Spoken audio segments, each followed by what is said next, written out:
Você já parou para pensar na ideia de eternidade? Tente imaginar o que significa sofrer para sempre, sem pausa, sem esperança de melhora, sem fim. Durante séculos, a humanidade foi ensinada a temer Deus. Fomos ensinada que um erro grave cometido em uma vida que dura, no máximo, 80 ou 90 anos, poderia nos custar uma eternidade de tormentos. Mas vamos usar a razão por um momento? Se Deus é o criador de tudo, a inteligência suprema, infinitamente bom e justo, como ele poderia criar um sistema tão desproporcional? Um pai humano, por pior que seja o erro do seu filho, não trancaria em um quarto escuro para ser torturado para o resto da vida. Ele tentaria educar, corrigir. Então, por que atribuímos a Deus, a fonte de todo o amor, um comportamento que consideraríamos cruel até num ser humano? E tem mais um detalhe fundamental: Deus é onisciente. Ele sabe o passado, o presente e o futuro. Ele sabia que iríamos falhar. Faria sentido ele criar almas já sabendo que a maioria delas estaria fadada ao fracasso eterno? Hoje nós vamos desconstruir essa ideia e entender a vida após a morte através de uma perspectiva muito mais justa, lógica e consoladora. Para entender por que a condenação eterna não faz sentido, precisamos olhar para os atributos de Deus. Se Deus é soberanamente justo e bom, suas leis precisam refletir isso. Pense na desigualdade das condições humanas. Algumas pessoas nascem em lares estruturados, recebem amor, educação e oportunidades. Outras nascem em ambientes de extrema violência, ignorância e miséria. Se tivéssemos apenas uma única vida para provar o nosso valor, onde estaria a justiça nisso?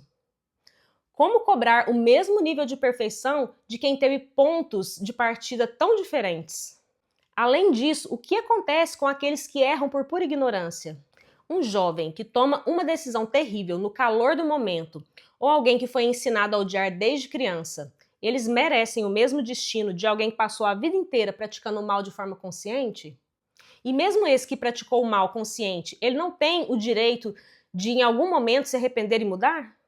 A ideia de um inferno eterno engessa a evolução.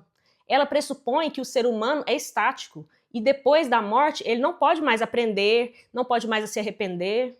Mas nós sabemos que a essência do universo é o movimento e a transformação. É aqui que a filosofia espírita nos traz uma luz libertadora. Allan Kardec, ao decodificar o espiritismo, perguntou aos espíritos sobre a natureza do céu e do inferno. E a resposta mudou tudo. Eles não são lugares geográficos. Não existe um caldeirão fervente embaixo da terra e nem nuvens com anjos tocando harpa no céu. O céu e o inferno são estados de consciência. Quando erramos e prejudicamos os outros, nós gravamos essa culpa na nossa própria alma. Quando deixamos o corpo físico, não há mais como fugir de nós mesmos. Aquele que cometeu atrocidades e não se arrependeu carrega dentro de si um ambiente de sombras. Ele sintoniza com outros espíritos na mesma condição, criando zonas de sofrimento. Esse é o inferno. Mas a grande diferença é que ele não é eterno. O sofrimento dura o tempo exato da teimosia no mal, ou o tempo necessário para que o espírito desperte para o arrependimento. Assim que há o desejo sincero de mudança, de reparação, a luz de Deus alcança essa pessoa, porque Deus nunca abandona um filho. Da mesma forma, o céu é a paz de consciência, é a alegria de ter feito bem, de ter amado.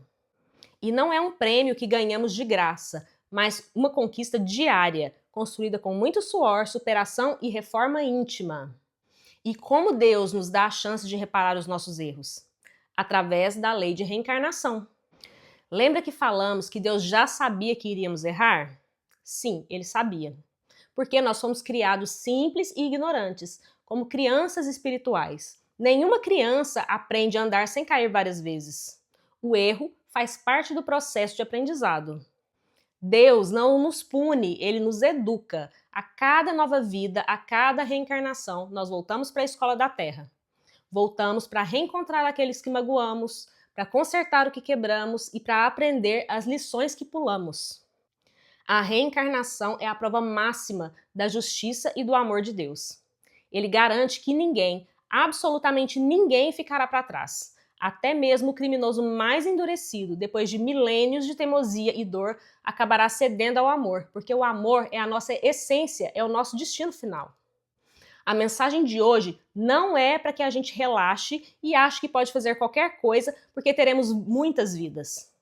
Pelo contrário, quanto mais demoramos a aprender, mais tempo passamos sofrendo pelas consequências das nossas próprias escolhas. A lei de causa e efeito é implacável, mas ela é educativa e não punitiva.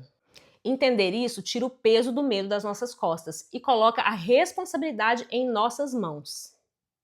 Você é o construtor do seu próprio destino. Deus te deu as ferramentas, o tempo e o amor infinito para você chegar lá. Se essa reflexão fez sentido para você, se te trouxe paz e clareza, eu quero te pedir duas coisas muito simples. Primeiro, se inscreve aqui no canal e deixa o seu like. Isso é fundamental para que o YouTube entenda que esse conteúdo é relevante e entregue para mais pessoas que talvez estejam sofrendo agora com medo do inferno e da condenação. E segundo, comenta aqui embaixo qual era a sua visão sobre o inferno antes de conhecer essa perspectiva. Você já teve medo da condenação eterna? Eu vou ler e responder todos os comentários. Muito obrigada por me acompanhar até aqui, muita paz, muita luz e até o próximo vídeo!